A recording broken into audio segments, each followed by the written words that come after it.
So there's a lot of talk this time of year, especially in June, about Pride Month and what exactly we should do with this month. There's a lot of talk about the culture. Should children be involved in pride parades or drag performances? Should companies that make Pride Month merchandise be marketing that merchandise toward children? Should companies even go out of their way to do anything for Pride Month if it's not fitting with their brand? I think a lot of these questions are hot button issues, but one thing I think we should all agree on is that kids should not be exposed to adult content at all. Regardless of orientation or whatever, I think kids should not be involved to sexual content. And I do find it very strange when people will take the opposing position to mine. Like, I'm sorry, but I can't help but feel like you're some kind of freak if you disagree with that statement. And a place where this is happening is public schools. And I'm not talking about age-appropriate sex ed or anything like that. There have been many cases reported where kids can check out library books that literally have like porn in them. This book is called Gender Queer. It was the most challenged book in the country in 2021. The graphic novel has been the center of debate whether it was appropriate for schools to have in the classrooms and libraries because of its explicit images of oral sex.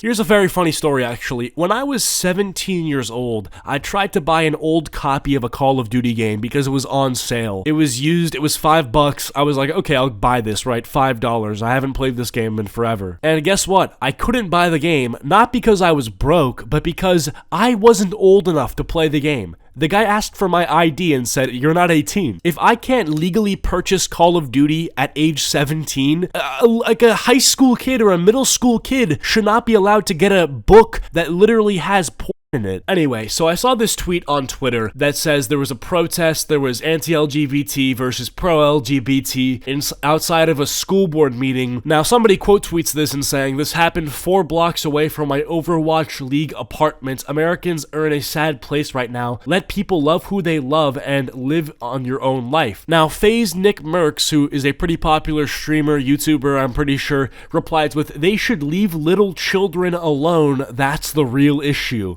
Based. Because at this point in time, that's really the main issue. Nobody cares if they see a gay couple in public or anything. But the simple thesis is, dude, just stop bringing the sexual content, whether it's gay or not, in front of kids, whether that's in school, whether that's, at pride parades or, companies pushing drag for kids or something, bro, just get rid of it. It's also like, dude, is this really what we're doing at school board meetings? Debating on whether or not we should add LGBT stuff into the school or, whatever they're voting on? It's like, bro, this is a school board meeting. Let's actually improve the educational quality of the school. COVID had a massive impact on education. People are behind right now in terms of where they should be in terms of academics, and that's just the truth, right? So I feel like we should be putting all of our time and energy toward remedying that and undoing the damage that the pandemic did to our education, and maybe not focus on whether or not we should add more books that have in them for kids. It's like, dude, why? Now, I completely agreed with that tweet from FaZe Nick Merckx. It got a lot of likes, 53,000 likes. It did get some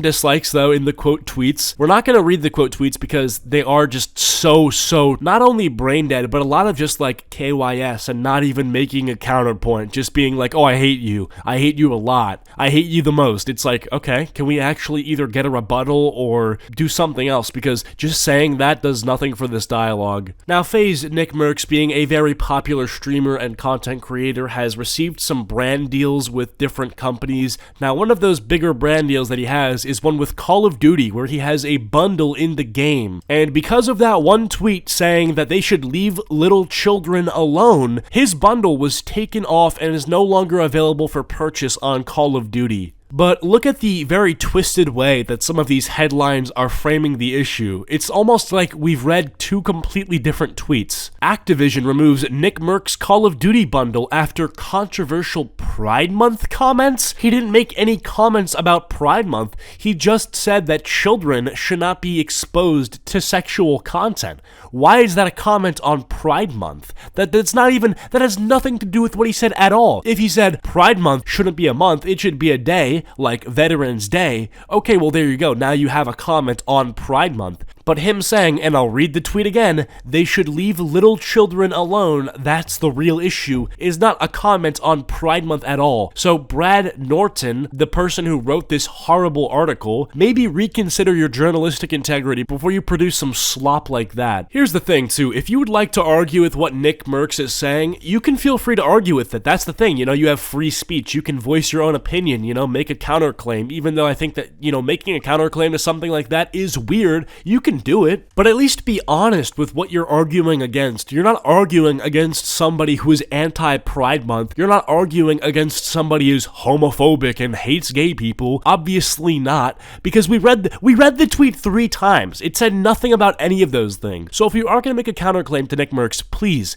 have some self-respect, have some respect for everybody, and just be honest with what you're arguing against. Now, let's even go as far as say that Nick Merckx tweets something like, oh, I don't think Pride Month should be a month, because Veterans Day is one day, Pride Month, why is it taking up an entire month of the year? I mean, the Gregorian calendar does not need to have a Pride Month in it. I think that's a fair point, right? Now, even let's say that's what he tweeted, I still don't think that his sponsorship, his brand deal, should have been negatively affected for that, because I don't even think that tweet means that he's homophobic or anything. And the irony paints itself too, because if there was a group of people that were to be homophobic, it would absolutely be Call of Duty players. I mean, do you guys not even see the irony here? Do you guys know what Call of Duty players sound like? These are the people that back in the Xbox 360 lobby days would, if you killed them and they were upset, maybe they had a bad day, you snipe them on the last final kill cam, they send you a minute-long voice message filled with the most vile language you've ever heard, and possibly the most hateful string of words anybody's ever produced in the history of the universe. So I know for a fact the Call of Duty players weren't like, whoa, this guy has a bundle? This homophobic guy has a bundle? Get rid of him. No. They probably were like, okay, can we get an expansion pack to this bundle after reading that tweet? Not because what he said was homophobic, but because saying that you shouldn't sexualize kids is actually seen by some people as homophobic, so they'd just be like,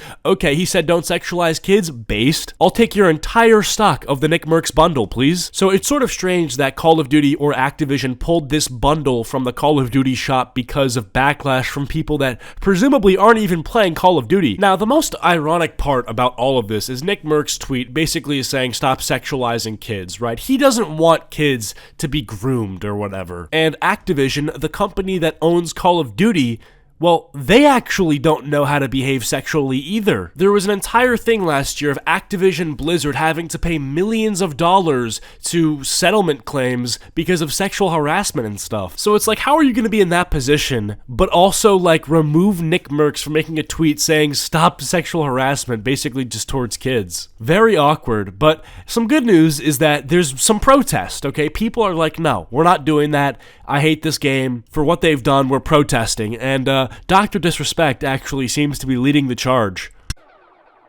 What we got to do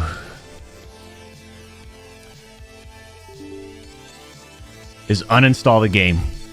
Number one. I mean, don't get a mistake, this year's Call of Duty is the worst in its franchise. But that decision by COD's PR marketing team, I'll tell you right now, man. That's a tough one. That's a tough one to digest for the two-time. I feel like, A, they either need to apologize publicly to him or reinstate his bundle in order for me to consider playing Call of Duty again. That's where I'm at. And good on Dr. Disrespect standing up for, I guess, his friend and what he believes in, and good on Nick Merckx for not backing down and deleting the tweet, cowering to basically this backlash that he's getting for a totally reasonable and fair, and I would go as far to say, based tweet. Anyways, let me know what you guys think of this down in the comments below. I want to hear your thoughts on this, but with that all being said, hope you guys enjoyed this video. Please be sure to leave a like and subscribe. Follow my social medias, links are all down below, and I'll see you guys later. Peace.